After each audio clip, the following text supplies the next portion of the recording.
Once, in a small village, there was a boy named John, who lived with his parents in a hut.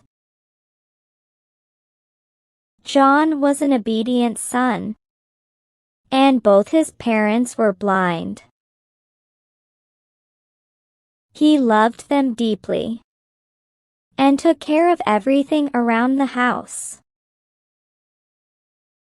John worked as a shoe polisher. He managed all the household chores on his own, since his mother was too weak to help.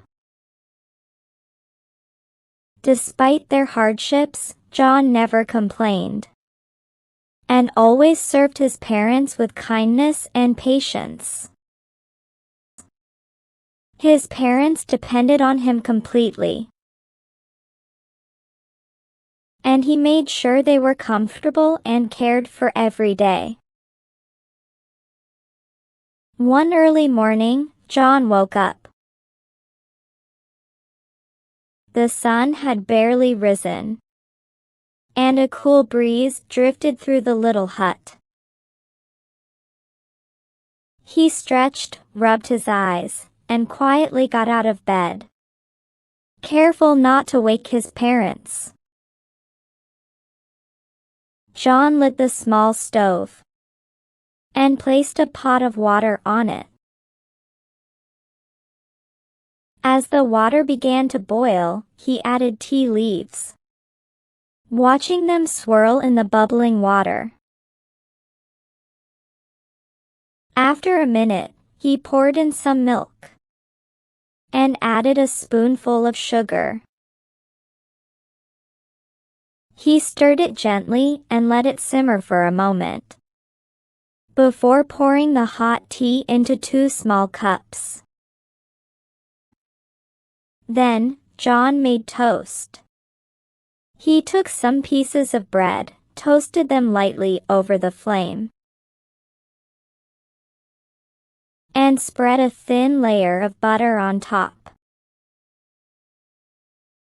He peeled a banana, sliced it neatly, and placed the pieces on a small plate.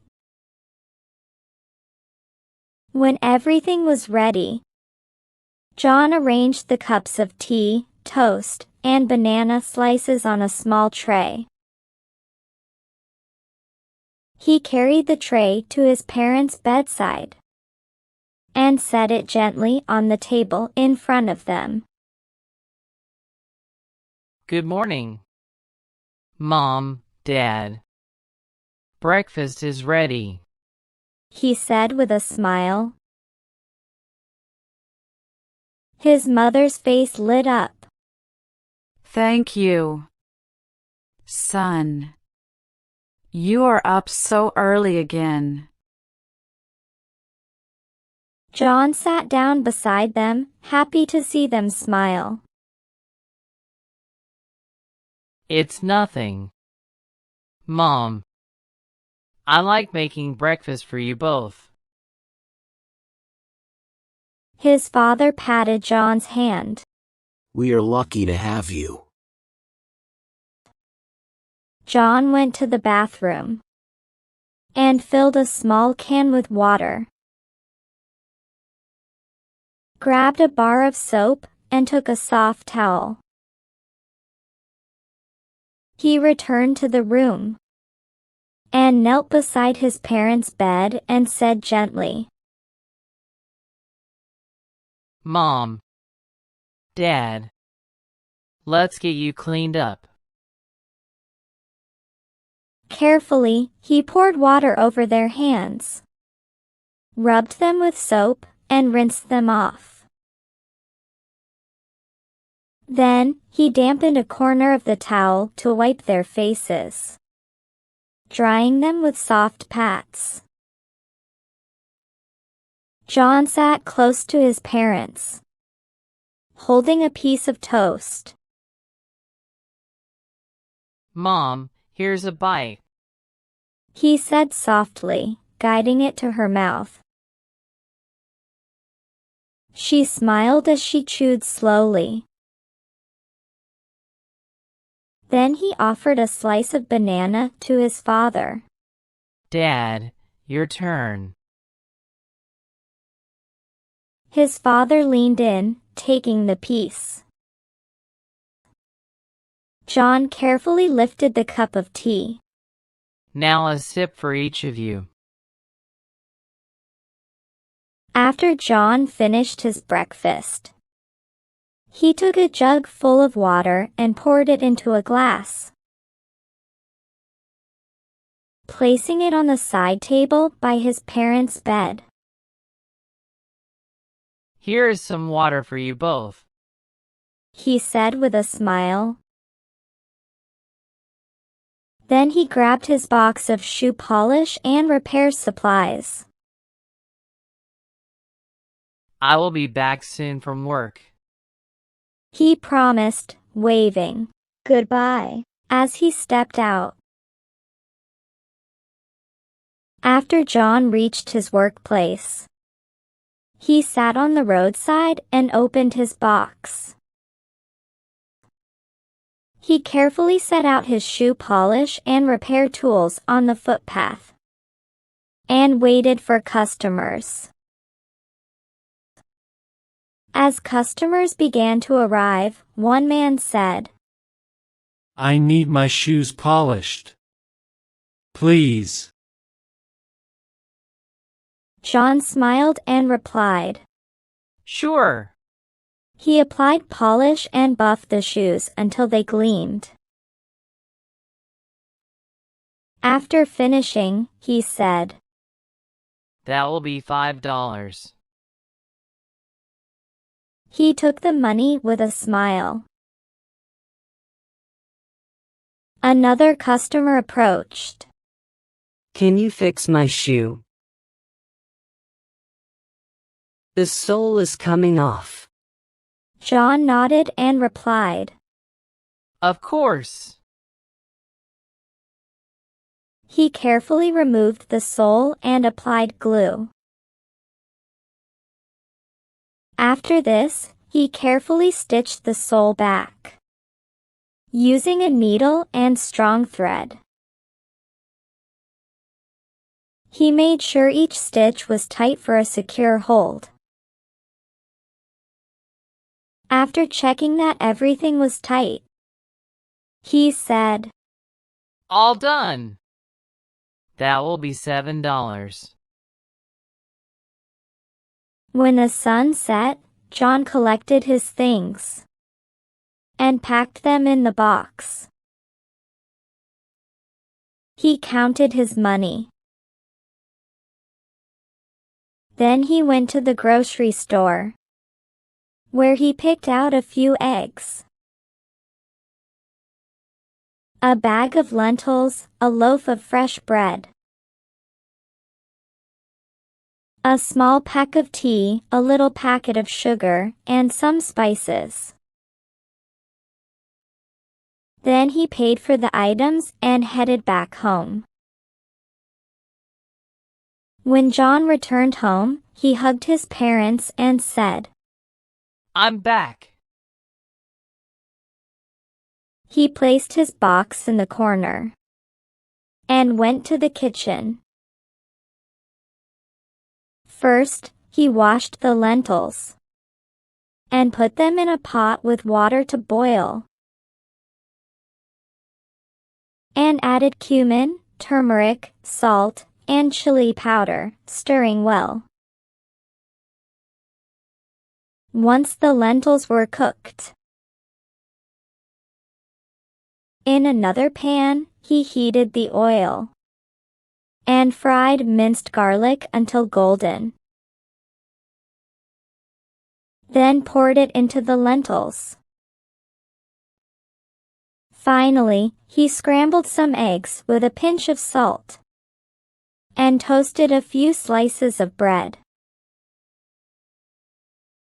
John set up dinner on a small table beside his parents' bed and said,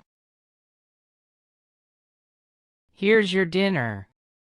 He fed them each bite, carefully wiping their mouths with a napkin. Afterward, he washed their hands, dried them with a towel, and took the empty plates to the kitchen to wash. After dinner, the three chatted happily, and John's mother said, I wish to go to the church, but it's far from our village. John smiled and replied, I can take you there. Mom, we will go together. As John lay in bed, he thought, How can I take both of them to the church? Then an idea struck him. He said to himself, Oh, I can make 2 large baskets for them to sit in. The next morning, John woke up early, and after breakfast, he went to the market and bought wood and other supplies. At home, he worked hard for a week, and when he finished, he joined the 2 baskets together. He checked their balance to ensure they would be safe and comfortable for his parents to sit in. The next morning, John woke up early and prepared breakfast, packed some food for their journey. After feeding his parents, he carefully seated them in the baskets and placed a water bottle and meals inside. Then he set off toward the church, carrying the baskets on his shoulders. In the forest, John saw the water was finished, so he seated his parents under a tree and said, I will find some water. And then he went. At that time, the king was hunting in the forest. He saw bushes shaking and thought a deer was hiding. He shot an arrow, but it hit John instead. John cried out in pain. Ah! Hearing the cries, the king rushed over. He found John hurt, and John pointed to his parents, who lay still nearby. The king became sad.